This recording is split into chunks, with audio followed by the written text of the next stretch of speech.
My mom happened to be in the United States when Pelé came to the United States. She has like scrapbooks of Pelé. She even wrote to Pelé once, and then she got like tickets to watch one of the games. You know, my mom definitely gave me appreciation of Edson Arantes do Nascimento. Hope I said that right. Yeah.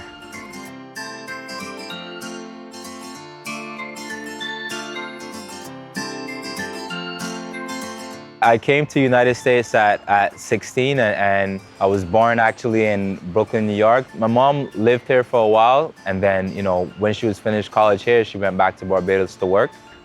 Barbados is a very friendly place. Everyone knows everyone. It's interesting because Barbados is more of a cricket country, but everyone plays soccer, you know. There was one time where I went home and, you know, I was training with some teams, and I got this opportunity to play for this first division team called Bagatelle FC. And it's funny because I consider myself Bajan, and going back to Barbados, it was like, oh, this American is coming to play with you guys, you know? I was like, I'm Bajan too, you know? The team ended up winning the league. We ended up winning the Division I in Barbados, and we got promoted to the Premier League.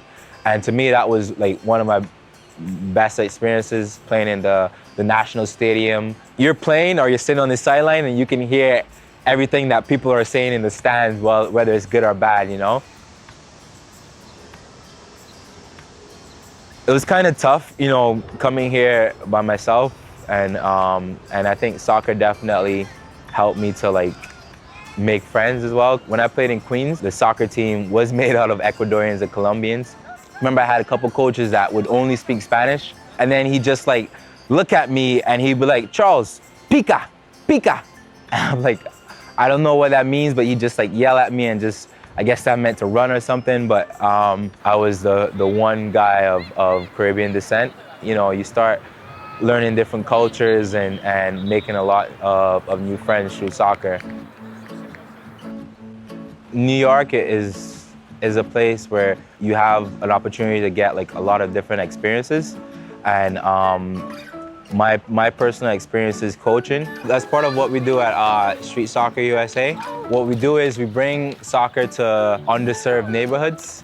We have these cool street soccer skills that tie to real life, like building a triangle, for example. You know, we show them how soccer can help them in their actual lives. You want to create a nice angle so he can pass it to you, right? Good, make them work. Let's go.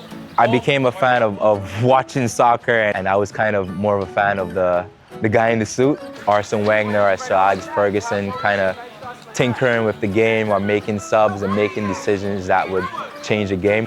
And there was one time like I was explaining, and this is something that a coach that I had over here told me. He was like, soccer is like poor man's chess. You know, it's like anyone can play.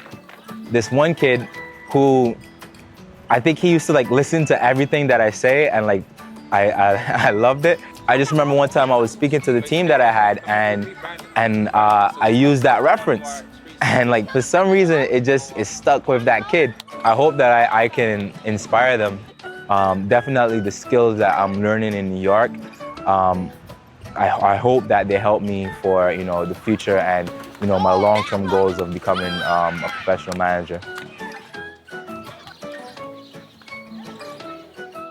From being introduced to Pelé, like I said, it was through my mom and through like watching old cassettes of and seeing him play. It wasn't being a player, because I don't think I was that good. I became a fan of watching soccer and wanted to be on the side of making the decisions and knowing what's going on in the game and having an influence on the game from that point of view.